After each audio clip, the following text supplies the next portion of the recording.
si je vous lançais une petite devinette? Je suis né esclave en 1743 à Saint-Domingue. Je deviens gouverneur en 1801 et proclame l'indépendance du territoire. Je deviens un symbole fort pour Haïti et pour les populations opprimées. Je suis mort le 7 avril 1803. Qui suis-je? La réponse est Toussaint Louverture. Vous l'aurez compris, on va parler de Toussaint Louverture, décédé le 7 avril 1803.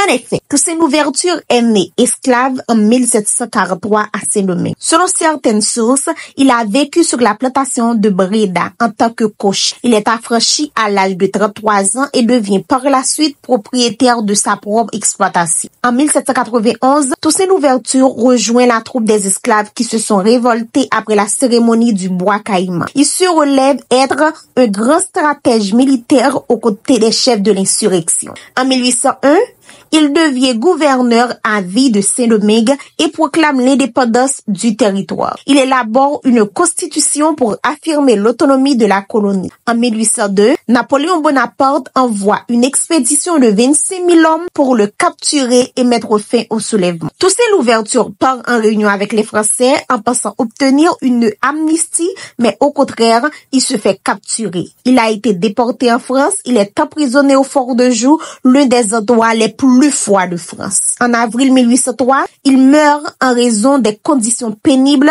et de traitements inhumains. En un demi-siècle, il est passé du statut d'esclave à celui de maître et libérateur de la colonie. Toussaint Louverture est celui qui a guidé Saint-Domingue vers la liberté et l'indépendance. Une indépendance que les esclaves ont obtenue quelques mois après sa mort. On le surnomme aussi le Spartacus noir.